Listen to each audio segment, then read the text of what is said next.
सांसद श्री राधे मोहन सिंह जी,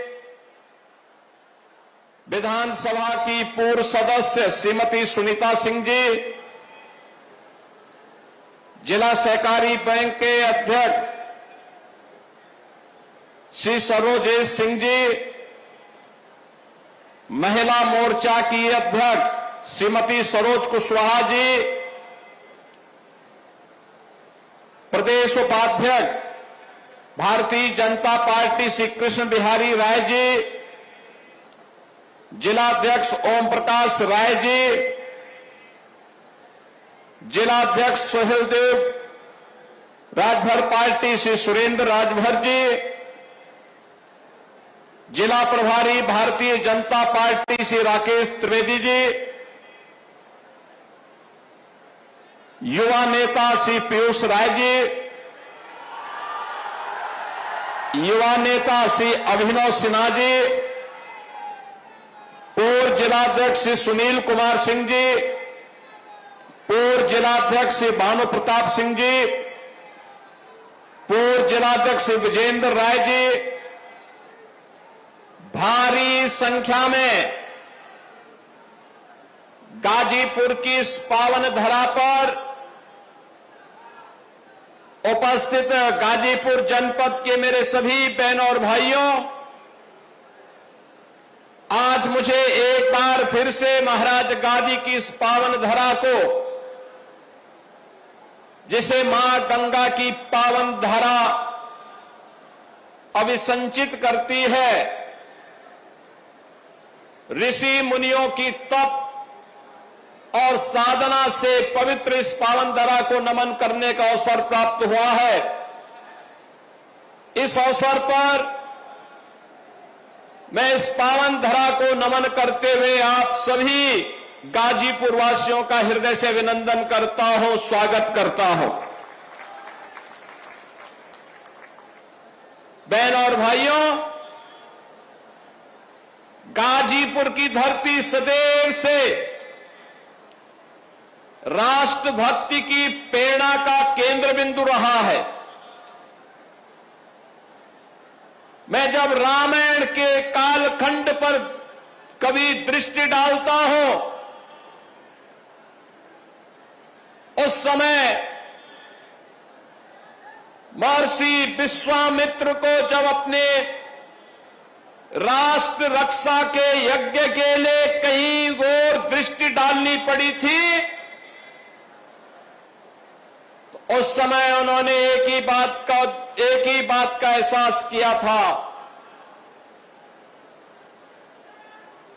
गोस्वामी तुलसीदास जी ने उन्हें बहुत ही रोचक शब्दों में उल्लेख किया है।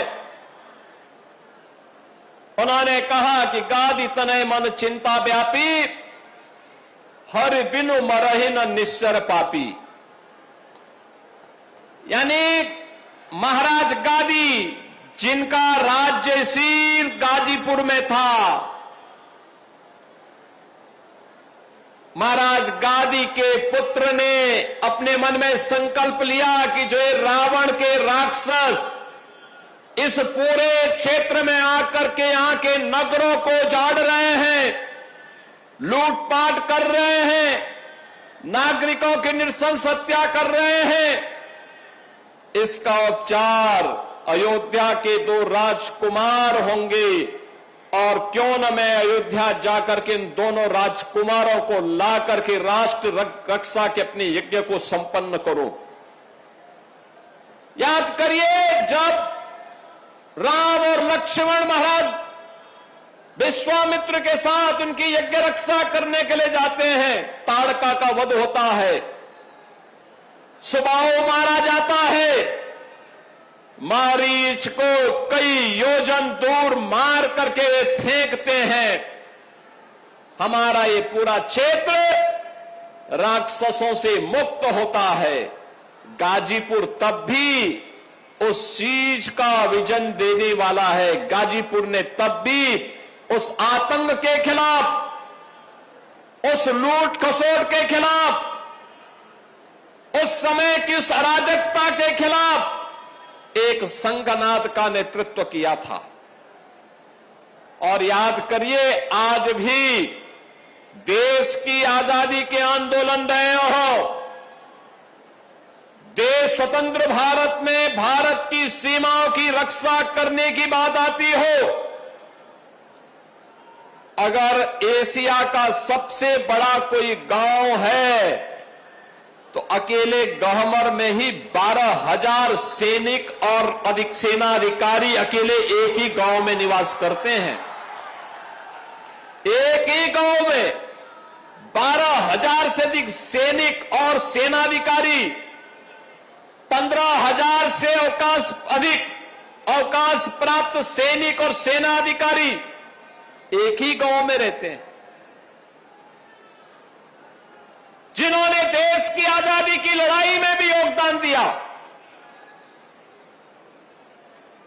और स्वतंत्र भारत में देश की सीमाओं की रक्षा कैसे होनी है। 1948 में कबीलाई हमला हो, 1962, 1965, 1971, 1999 में कारगिल का युद्ध हो, या गत वर्ष ऑपरेशन सिंदूर के दौरान हमारे गाजीपुर के रणबांकुरों ने देश की रक्षा करने के लिए अपने आप में कभी पीछे नहीं हटे। ये है हमारी गाजीपुर की धरा। याद करिए, ये वही धरा है जिस पावन धरा ने एक बड़े अभियान को हमेशा नेतृत्व दिया। जब मैं बात करता हूं तो यहां पर 1857 के प्रथम स्वातंत्र समर में उस समय मेजर सिंह का नाम सुनकर के अंग्रेजों की रूह कांपती थी। वे इसी धरती से थे। डॉक्टर शिवपूजन राय, भगवत मिश्र, ये स्वाधीनता सेनानी थे और देश की स्वाधीनता आंदोलन में इनकी बड़ी भूमिका थी।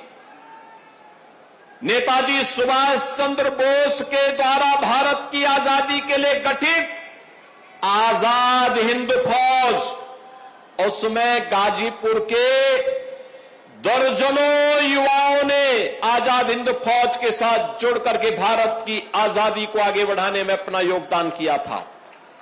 और याद करिए, 1965 के युद्ध में पाकिस्तान के पैटर्न टैंक को ध्वस्त करने वाला बहादुर जवान भी वीर अब्दुल हमीद के रूप में इसी धरा ने दिया था, इसी गाजीपुर की धरा ने दिया था। 1971 के भारत पाकिस्तान के युद्ध में, याद करिए, 1971 के भारत पाकिस्तान के युद्ध में अपना शौर्य का परिचय देने वाले शहीद रामउग्र पांडे भी इसी पावन धरा से थे, जिनके शौर्य को देखते हुए मरणोपरांत उन्हें भारत का सेना के एक महत्वपूर्ण सम्मान महावीर चक्र से सम्मानित किया गया। बहनों और भाइयों, ये यहां की एक समृद्ध परंपरा है। राष्ट्र रक्षा, राष्ट्र भक्ति की एक समृद्ध परंपरा है। तो साहित्यिक क्षेत्र में भी हमारा गाजीपुर कभी पीछे नहीं रहा। गाजीपुर ने अनेक ऐसे महत्वपूर्ण नाम हैं जिन्होंने गाजीपुर को एक नई ऊंचाइयां साहित्यिक क्षेत्र में दी। श्री कुबेर नाथ राय हिंदी साहित्य के प्रतिष्ठित ललित निबंधकार और विद्वान थे। गोपाल राम गहमरी, यानी गहमरी बाबू के नाम पर कहते हैं, 200 से अधिक उपन्यास उन्होंने लिखे थे।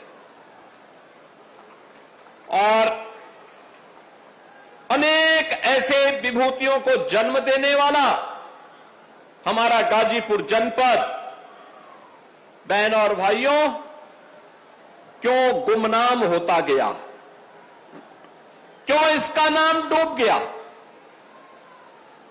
क्यों जनपद का नाम लेने से लोग कांपते थे, क्यों आने से डरते थे? पहचान का संकट किसने खड़ा किया? पहचान का संकट खड़ा करने वाले वही लोग हैं जिन्होंने किया तो कुछ नहीं, लेकिन आपके सामने पहचान का संकट जरूर खड़ा कर दिया। ये पहचान का संकट खड़ा करने वाले वही लोग हैं जिन्होंने राष्ट्र रक्षा के लिए अपने आप को समर्पित होने वाले भारत के राष्ट्र नायकों को सम्मान देने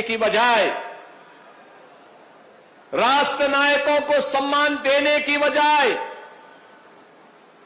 जिन्होंने विदेशी आक्रांताओं को महिमामंडित किया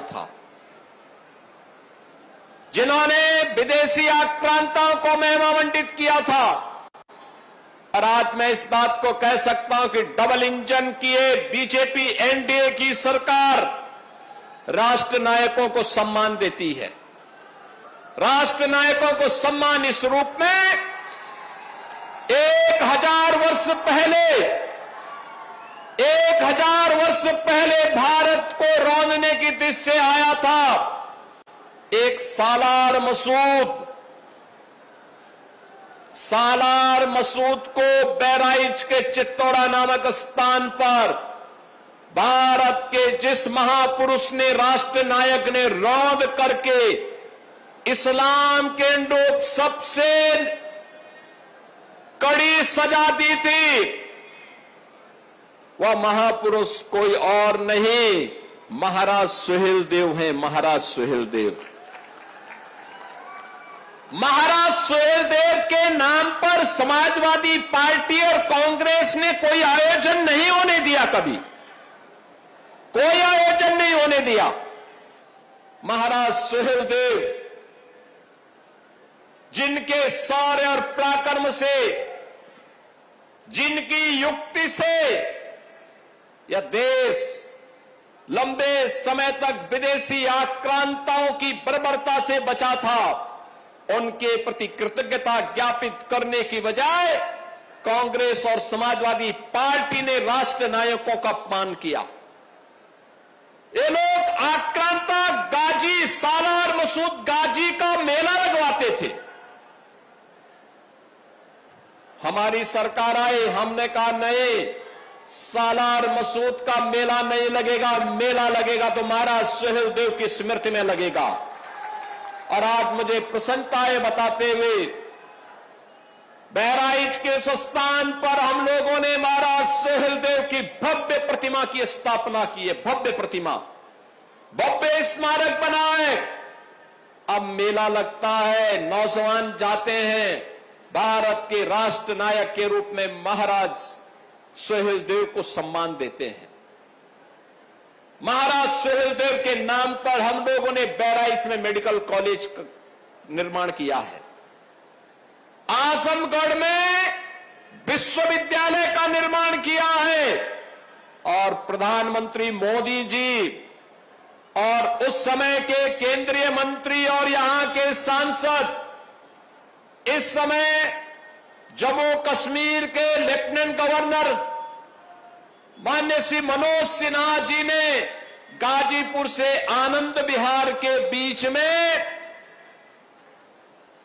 सुहेलदेव सुपरफास्ट ट्रेन का संचालन करने के साथ साथ महाराज सुहेलदेव के नाम पर डाक टिकट भी जारी किया। बहनों और भाइयों, जो देश, जो समाज अपने राष्ट्र नायकों को सम्मान देता है वही आगे बढ़ता है। जो अपने राष्ट्र नायकों का अपमान करता है, आक्रांताओं का सम्मान करता है, उसका कोई भविष्य नहीं होता। देश के भविष्य को डुबोने के लिए कांग्रेस और समाजवादी पार्टी के द्वारा किया गया पाप, ये पहचान के संकट के रूप में हमारे सामने था। कैसे नाम बदलते थे? बाबा साहब भीमराव अंबेडकर के नाम पर बने हुए मेडिकल कॉलेज का नामकरण समाजवादी पार्टी ने बदल दिया। कन्नौज के मेडिकल कॉलेज का नाम बदल दिया। लोकमाता अहिल्याबाई होलकर, जिन्होंने देश के अंदर सुशासन का और भारत के मानबिंदों की पुनर्प्रतिष्ठा का एक अभिनंदनीय कार्य किया था, लोकमाता अहिल्याबाई होलकर लोक माता अहिल्याबाई होलकर के नाम पर बने हुए कॉलेज का नाम समाजवादी पार्टी ने बदल दिया।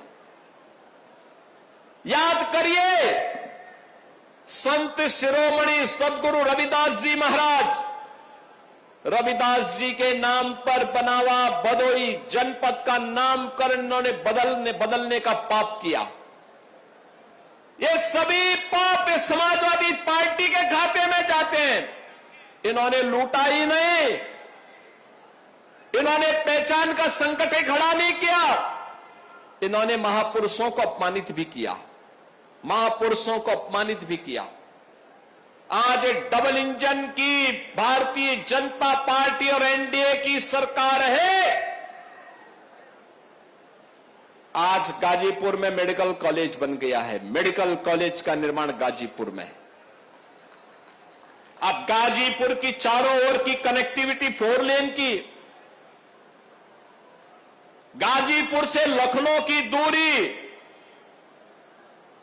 अब हम 3-3.5 घंटे में पूरा कर सकते हैं। पहले इसको पूरा करने में 8 से 10 घंटे लगते थे, पता ही नहीं था गड्ढा है या सड़क है, कहीं पता नहीं। आज गाजीपुर से काशी जाना हो, गाजीपुर से लखनऊ जाना हो, गाजीपुर से गोरखपुर की ओर जाना हो, पूर्वांचल एक्सप्रेस वे भी है, वाराणसी गोरखपुर हाईवे भी है। और अभी हमारी सरकार ने तय किया है, हमारी सरकार ने तय किया है, गाजीपुर को जो पूर्वांचल एक्सप्रेस वे है, यहां से इसको चंदौली और चंदौली के साथ वाराणसी से जोड़ते हुए शक्तिनगर तक ले जाने का काम करेंगे। इतनी बेहतरीन कनेक्टिविटी देंगे गाजीपुर को कि पहचान का संकट समाप्त। पहचान का संकट अब नहीं। आज से 10 वर्ष पहले आप कहीं जाते थे गाजीपुर से बाहर, अगर सामने वाला व्यक्ति आपको कहीं पे सम्मान देता भी हो, लेकिन आपने गाजीपुर का नाम और उत्तर प्रदेश का नाम बोल दिया तो वह 10 कदम पीछे हट जाता था। बहन और भाइयों, होटल में कमरे नहीं मिलते थे, धर्मशाला में कोई टिकने नहीं देता था, किराए पे कोई रूम नहीं देता था। लेकिन आज मैं कह सकता हूं, आज यूपी बदल चुका है। आज आप कहीं जाते हैं, आज आप कहीं जाते हैं, अब पहचान का संकट नहीं है। अगर सामने वाला व्यक्ति 10 कदम दूर है, आपने कह दिया कि भाई मैं गाजीपुर से आया हूं, मैं उत्तर प्रदेश से आया हूं, मैं काशी से आया हूं, वह 10 कदम आगे आकर के आपसे गले मिलने के लिए उतावला दिखाई देता है। यह है नए भारत का नया उत्तर प्रदेश। जिन्होंने पहचान का संकट खड़ा किया था, जिन्होंने युवाओं के रोजगार पर डकैती डाली थी, जिन्होंने अन्नदाता किसानों की खुशहाली को छीनने का कार्य किया था, जिन्होंने बेटी और व्यापारी के सामने सुरक्षा का संकट खड़ा किया था, जिन्होंने विकास के कार्यों को अपने कार्यकर्ताओं के हवाले लूट खसोट करने की पूरी खुली छूट दे रखी थी, आज वे लोग हमें आईना दिखाने का काम कर रहे हैं। आज वे हमें बोलते हैं, आज वे तमाम प्रकार के उपदेश देते हुए उपदेशक बने हुए हैं। बहन और भाइयों, अगर समाजवादी पार्टी के पाप का पर्दा उठाना शुरू कर देंगे तो ये कहीं मुंह दिखाने लायक नहीं बचेंगे। ये जो पूर्वांचल एक्सप्रेसवे बना है ना, अकेले पूर्वांचल एक्सप्रेसवे में एक्सप्रेसवे नहीं बनी, लेकिन 1 इंच का काम नहीं हुआ, लेकिन इन्होंने 3000 करोड़ रुपए का वारा न्यारा कर दिया था इस समाजवादी पार्टी के लोगों ने। बहन और भाइयों, जब हम लोग आए मैं बहुत चक था देख करके। हमने कैंसिल किया, कैंसिल करने के बाद फिर जमीन अधिग्रहण की, अलाइनमेंट करते हुए, तय करते हुए कहां से जाना है, और फिर इसको आगे बढ़ाने का काम किया। तब जाकर के आज पूर्वांचल एक्सप्रेसवे आपको प्राप्त हुआ है। बहन और भाइयों, ऐसे ही इन्होंने और भी जगह पाप किए थे। युवाओं की नौकरी निकलती थी, युवाओं की नौकरी पे पहले से ही सेंधमारी शुरू हो जाती थी। चाचा भतीजे की जोड़ी निकल पड़ती थी वसूली के लिए। आज बहनों और भाइयों, ऐसा नहीं हो सकता। कोई पर्व और त्योहार होता था तो पर्व और त्योहार प्रारंभ होते ही उपद्रव शुरू हो जाते थे। उपद्रव, दंगे, कर्फ्यू, ये एक पहचान बन गई थी यूपी की।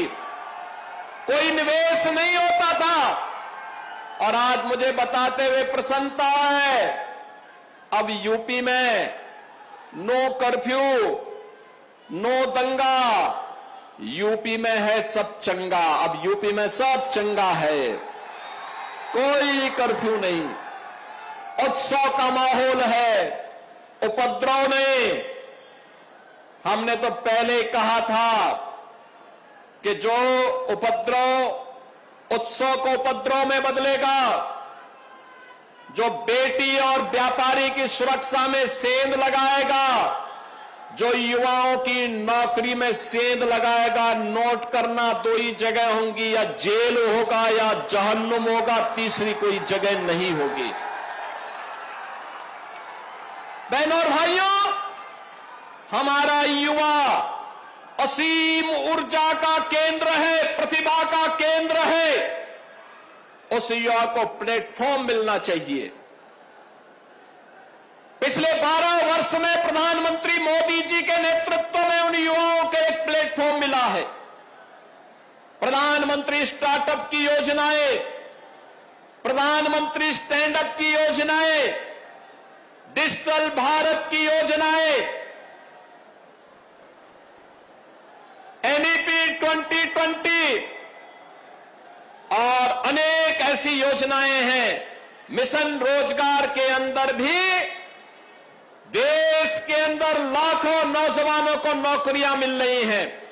और मुझे बताते हुए प्रसन्नता है, पिछले 9 वर्ष में 9 लाख से अधिक नौजवानों को सरकारी नौकरी अकेले उत्तर प्रदेश के अंदर प्राप्त हुई है। कोई सिफारिश नहीं, किसी प्रकार की कोई अव्यवस्था नहीं। हर नौजवान को उसकी योग्यता के अनुरूप नौकरी देने का काम भी हुआ है। अन्नदाता किसान के लिए फसल ऋण माफी का कार्यक्रम रहा हो, या फिर उन अन्नदाता किसानों के लिए प्रधानमंत्री किसान सम्मान निधि का लाभ, ये बराबर देने का काम बिना भेदभाव के हर एक व्यक्ति को उपलब्ध करवाने का काम हो रहा है। कोई सोचता था इतनी बेहतरीन कनेक्टिविटी हो पाएगी? बहनों और भाइयों, इसके लिए तभी ये संभव हो पाता है जब आप अच्छे पैरोकार भेजेंगे। अच्छे पैरोकार तब होंगे जब बहनों और भाइयों अच्छे सांसद, अच्छे विधायक चुन करके भेजेंगे। जहां पर सांसद अवैध असले के लाइसेंस बनाने में व्यस्त हो, जहां पर सांसद विकास से कभी भी उनको विकास के कार्य के लिए फुर्सत ही ना हो, वहां पे तो भगवान ही मालिक है, भगवान ही भरोसे सब चल रहा है। बहनों और भाइयों, आज इसीलिए हम आपके बीच आए हैं आपसे कहने के लिए, आज जो 692 करोड़ रुपए की परियोजनाएं आपको दी जा रही हैं, यह तो एक झलक है। इससे भी बड़ी बड़ी परियोजनाएं आपके जनपद में चल रही हैं और उनको चलाने का कार्य आगे बढ़ रहा है। एक बेहतरीन कनेक्टिविटी गाजीपुर को उपलब्ध करवाने के लिए, क्योंकि ये कनेक्टिविटी केवल कनेक्टिविटी नहीं है, रोड कनेक्टिविटी नहीं है। बहनों और भाइयों, ये आपकी प्रगति को गति देने के लिए, और उसको समृद्धि में बदलने के लिए किए जाने वाले डबल इंजन सरकार के प्रयासों का एक अभियान है। और उसी अभियान का हिस्सा बनाने के लिए आज मुझे इस जनपद में आने का अवसर प्राप्त हुआ है। मैं तो आप सबसे यही बात का आह्वान करूंगा, ये डबल इंजन सरकार के साथ चलिए। जिन लोगों ने पहचान का संकट खड़ा किया था, नौजवानों की नौकरी में डकैती डाली थी, अन्नदाता किसानों को आत्महत्या करने के लिए मजबूर किया था, गरीब के राशन को खा जाते थे, उन लोगों को मौका कभी मत देना। ये गरीब विरोधी है, किसान विरोधी है, युवा विरोधी है और महिला विरोधी तो इनका जन्मजात स्वभाव है, जन्मजात स्वभाव है। कोई उम्मीद नहीं की जा सकती इन लोगों से।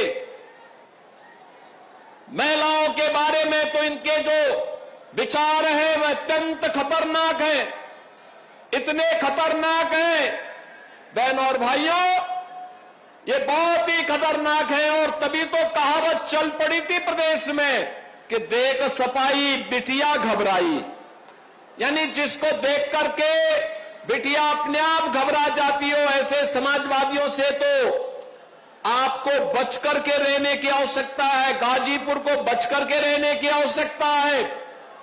जिन लोगों ने यहां के पहचान पर संकट खड़ा किया था, उनसे बचने की आवश्यकता है। और मैं खास तौर पर युवाओं से कहूंगा, याद रखना, नए भारत में आपका भविष्य उज्जवल है, आपका भविष्य उज्जवल है। हमारा युवा सीन प्रतिभाशाली है, ऊर्जावान है। ऊर्जा सकारात्मक दिशा में जाएगी तो प्रगति के नए नए प्रतिमान को स्थापित करेगी। और यह डबल इंजन की बीजेपी एनडीए की सरकार ही उसे सकारात्मक दिशा दे करके एक अच्छा प्लेटफॉर्म दे सकती है। उस प्लेटफॉर्म को उपलब्ध करवाने के लिए लगातार डबल इंजन की सरकार कार्य कर रही है, लगातार उस कार्यक्रम को आगे बढ़ा रही है। नौजवान के लिए नौकरी, नौजवान के लिए रोजगार, नौजवान के लिए स्वतः रोजगार, आज तमाम प्रकार के कार्यक्रम चल रहे हैं। वन डिस्ट्रिक्ट वन प्रोडक्ट के कार्यक्रम चल रहे हैं, पीएम विश्वकर्मा की योजना चल रही है, मिशन रोजगार के कार्यक्रम चल रहे हैं, सीएम उद्यमी स्कीम चल रही है। अनेक ऐसे कार्यक्रम आगे बढ़ाए जा रहे हैं जो युवाओं के उज्जवल भविष्य को आगे बढ़ाने के लिए, उनके जीवन में परिवर्तन के कारक बन सकते हैं। बहनों और भाइयों, उस अभियान का हिस्सा हम सबको मिलकर के बनना होगा। याद रखना, प्रधानमंत्री मोदी जी ने देशवासियों से कहा है 2047 हमारे लिए वह तिथि होनी चाहिए जो भारत के हर नागरिक के जीवन में व्यापक परिवर्तन का कारण बने, यानी आत्मनिर्भर और विकसित भारत की संकल्पना को आगे बढ़ाने के लिए। आत्मनिर्भर और विकसित भारत वह भारत होगा जिसमें गरीबी को पूरी तरह समाप्त करके हर व्यक्ति के जीवन में खुशहाली लाया जा सके, हर नौजवान के हाथ को काम मिल सके, हर अन्नदाता किसान को उसकी उपज का बेहतर दाम मिल सके, हर व्यापारी सुरक्षित माहौल में अपने व्यापार को कई गुना आगे बढ़ा सके। और जहां पर शासन की योजनाओं के साथ साथ समाज को आगे बढ़ाने में आधी आबादी बेटी और बहनों का भरपूर योगदान हो, इसी के लिए प्रधानमंत्री जी ने हर नागरिक से कहा कि हमें केवल 4 जातियों पर विश्वास करना चाहिए। ये 4 जातियां हैं, गरीब, अन्नदाता किसान, महिलाएं और युवा। ये 4 जाति के अलावा और जाति नहीं। याद करना, जो बांटने वाले लोग हैं ये वही लोग हैं जो सालार मसूद गाजी को सम्मानित करते हैं, जो असला लहराते हुए दुर्दांत माफियाओं के लिए उनके सामने नाक रगड़ते हुए दिखाई देते थे, ये वही लोग हैं, याद रखना, ये वही लोग हैं जो लोग माफिया की कब्र में जाकर के फतिया पढ़ते हैं, फतिया पढ़ने का काम करते हैं। आज बहनों और भाइयों, आप देख रहे होंगे गाजीपुर के अंदर भी, गाजीपुर के अंदर आज हमारे स्पिरिचुअल टूरिज्म से जुड़े हुए स्थान का पुनरुद्धार हो रहा है। गाजीपुर लोहरी काशी भी कहा जाता है, इसका अपना आध्यात्मिक महत्व है। मां गंगा के द्वारा धनुषाकार आकृति में इस पूरे जनपद को अभिसिंचित किया जाता है। पहाड़ी बाबा का आश्रम यहां पर है। भगवान परशुराम और महर्षि जमदग्नि का भी महत्वपूर्ण केंद्र यह जनपद रहा है, और उस जनपद में माफिया का पनपना, बहनों और भाइयों, ये शोभा नहीं देता, ये शोभा नहीं देता। तात्कालिक रूप से कुछ लोग लाभान्वित होंगे, लेकिन याद करना, एक खतरनाक प्रवृत्ति है। ये माफिया किसी के नहीं होते, ये हमेशा समाज का खून चूसते हैं, गरीब का शोषण करते हैं, व्यापारी में भय और दहशत की स्थिति पैदा करते हैं, बेटी की सुरक्षा के लिए खतरा पैदा करते हैं। और इसी के लिए हमारी सरकार ने तय किया था पहले दिन से कि अपराध और अपराधियों के प्रति, माफिया और माफिया के संरक्षक दाताओं के प्रति सरकार की जीरो टॉलरेंस होगी। बहनों और भाइयों, ये जीरो टॉलरेंस आज आप देखते होंगे, जब सरकार ने कहा कि माफिया को मिट्टी में मिलाएंगे, तो माफिया मिट्टी में मिल गए। अब माफिया मिट्टी में मिल चुके हैं।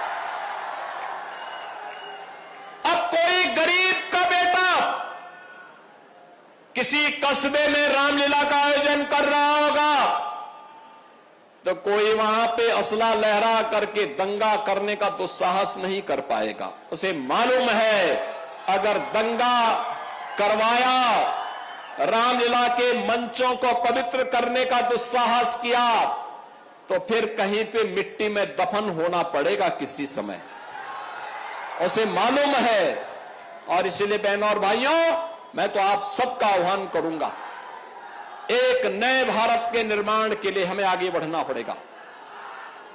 अपनी उस गौरवशाली अतीत की ओर देखना पड़ेगा, जिस गौरवशाली अतीत के लिए कभी इसी धरती से पूर्व विधायक श्री कृष्णानंद राय ने लड़ाई आगे बढ़ाई थी। याद करिए ना, इसी धरती पे लड़े थे वे माफियाओं के खिलाफ। लेकिन सत्ता के संरक्षण में पल्ले माफियाओं ने किस निर्ममता और बर्बरता के साथ कृष्णानंद राय समेत यहां के 7 युवाओं की निर्मम हत्या कर दी थी। याद करिए, सारे प्रमाण होने के बावजूद उन माफियाओं को सत्ता का संरक्षण प्राप्त होता रहा। लेकिन आज हम कह सकते हैं, माफिया को कोई संरक्षण नहीं मिल सकता, और अगर कोई संरक्षण देगा तो उसकी दुर्गति तय है, इसको भी हर व्यक्ति जानता है। और इसीलिए आज मैं आपके पास आया हूं। बहनों और भाइयों, एक लंबी यात्रा हमारे गाजीपुर ने प्रारंभ की है। एक लंबी दूरी तय करने के जिस निश्चय के साथ यह जनपद आगे बढ़ा है, उस जनपद को हम लोग आज जिन योजनाओं का लोकार्पण भी कर रहे हैं, उनमें गाजीपुर के सीवरेज ट्रीटमेंट प्लांट और फर्स्ट एंड सेकेंड का लोकार्पण हो रहा है। यहां पे गाजीपुर में मनिहारी जखनिया फद्दोपुर मार्ग, इसका भी आज नवनिर्माण के कार्य का लोकार्पण हो रहा है।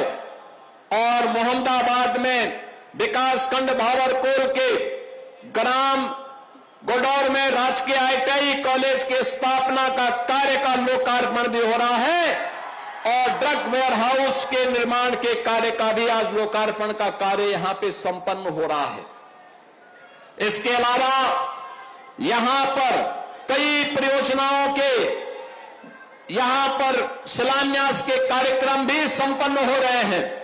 बहनों और भाइयों, मैं तो यहां के युवा ऊर्जा से कहूंगा, उनको मिलकर के डबल इंजन सरकार को अपना आशीर्वाद देना चाहिए। लगातार यहां पर जिन अभियान को लेकर के डबल इंजन की सरकार आगे काम कर रही है, याद करना, इसी जनपद को 225 करोड़ रुपए की लागत से महर्षि विश्वामित्र मेडिकल कॉलेज की सौगात भी डबल इंजन सरकार ने इसी जनपद को दी है। उसका लोकार्पण पहले ही किया जा चुका है।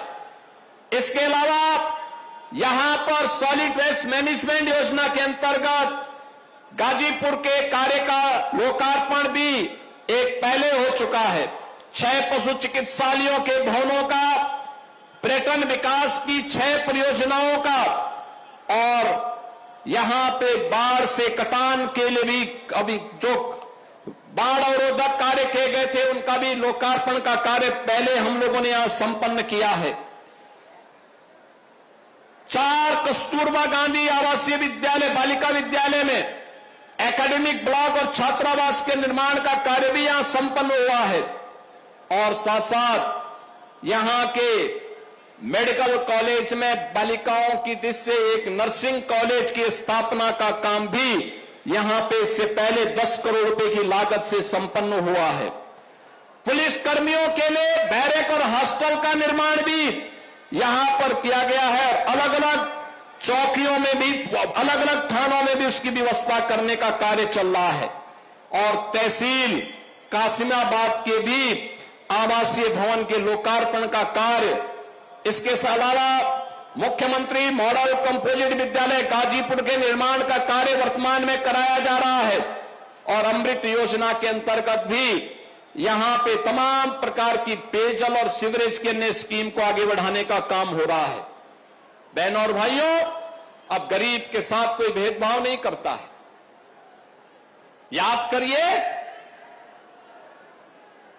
हर गरीब को राशन की सुविधा का लाभ, कोई चेहरा नहीं देखता। गरीब है गरीब, हमने उसको एक जाति के रूप में माना। भारत के विकास की आधारशिला है, वह श्रमिक के रूप में, गौपालक के रूप में, किसान के रूप में, मछुआरे के रूप में, कारीगर के रूप में पिछली सरकारों के कर्मण्यता के कारण वह गरीबी की का दंश झेलना था। ये डबल इंजन की सरकार ने उसको फ्री में राशन की सुविधा भी दी, आवास की सुविधा का लाभ भी दिया, उसे आयुष्मान भारत की सुविधा का लाभ भी दिया, रसोई गैस के कनेक्शन भी उपलब्ध करवाए और अन्नदाता किसानों को निजी ट्यूबवेल में फ्री में बिजली देने का काम भी डबल इंजन की सरकार दे रही है। बहनों और भाइयों, फ्री में बिजली देने का काम,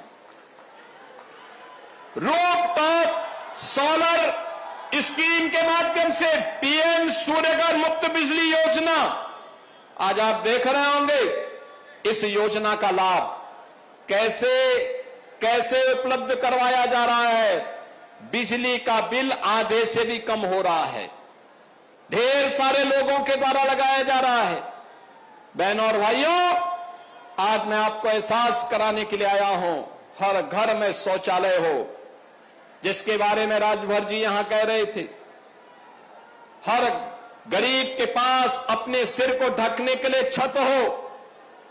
यहां पे ये कार्य पहली बार हो पा रहे हैं, लाखों लोग उससे लाभान्वित हो रहे हैं। इन योजनाओं की सौगात समय समय पर आपको उपलब्ध हुई है, लगातार उसको आगे बढ़ाने का कार्य सरकार आगे बढ़ा रही है। आज के इस अवसर पर जब 692 करोड़ रुपए की इन परियोजनाओं का उपहार जनपद गाजीपुर को प्राप्त हो रहा है, इस अवसर पर मैं आप सबका आह्वान करूंगा कि हम सब मिलकर के विकास की इस प्रक्रिया के सारथी बने। नए भारत में नए उत्तर प्रदेश को आगे बढ़ाने के सारथी बने। विकसित भारत के लिए विकसित उत्तर प्रदेश और विकसित गाजीपुर के निर्माण की दिशा में हम सभी मिलकर के कार्य करें। मैं आपको आश्वस्त करता हूं, अगर गाजीपुर का नौजवान, गाजीपुर का किसान, गाजीपुर की बेटी और बहनें, गाजीपुर का व्यापारी यहां के विकास के लिए 10 कदम चलेगा तो डबल इंजन की सरकार आपके साथ 100 कदम आगे बढ़ा करके काम करेगी, 100 कदम आगे मिलकर के कार्य करेगी। विकास के जिन परियोजनाओं को लेकर के आपके प्रस्ताव आएंगे, हम उसको स्वीकार करेंगे, विकास के कार्यों को आगे बढ़ाएंगे। अच्छे जनप्रतिनिधि चुन करके भेजिए, डबल इंजन सरकार के जनप्रतिनिधि चुन करके भेजिए जो यहां के पैरोकारी कर सके, न कि फर्जी लाइसेंस बना करके जनता के घरों में डकैती डालने, अवैध कब्जा करने का कोई दुस्साहस न कर सके। इस प्रकार का कार्य हमें करना पड़ेगा, इसको लेकर के हमें आगे बढ़ना पड़ेगा। पर्व और त्योहारों के उत्सव में उपद्रव करने वाले लोग नहीं, बल्कि पर्व और त्योहारों के उत्सव को कई गुना खुशहाली में बदलने वाली सरकार चाहिए। और वह सरकार आई है, आज सावन का पहला दिन है। हर हर बम बम के नारे के साथ शिव भक्त निकलेंगे जलाभिषेक करने के लिए। भगवान मार्कंडे महादेव के मंदिर में भी जाएंगे, हर शिवालय में जलाभिषेक करेंगे। अपने लिए, अपने गांव और अपने नगर के लिए, अपने प्रदेश और अपने देश की खुशहाली के लिए देवादिदेव महादेव से प्रार्थना करिए, मिल करके आगे बढ़िए। मैं आपको इस बारे में आश्वस्त करता हूं, सुरक्षा, सुशासन इस डबल इंजन सरकार की पहचान है। आपके जीवन में समृद्धि लाना हमारा संकल्प है और इस संकल्प के साथ ही आप सब मिलकर के बने, इस विश्वास के साथ 692 करोड़ रुपए की इन परियोजनाओं का उपहार गाजीपुर वासियों को देते हुए मैं उन्हें हृदय से बधाई देता हूं। आप सभी का हृदय से अभिनंदन करते हुए वाणी को प्रणाम देता हूं। धन्यवाद। जय हिंद, जय जय श्री राम। जोरदार तालियों के साथ अभिनंदन, स्वागत, अपने प्रेरणादायक संबोधन से हम सभी को अभिषिंचित कर रहे थे परम आदरणीय श्रद्धेय श्री माननीय मुख्यमंत्री जी। जोरदार तालियों के साथ अभिवादन। जय जय श्री राम।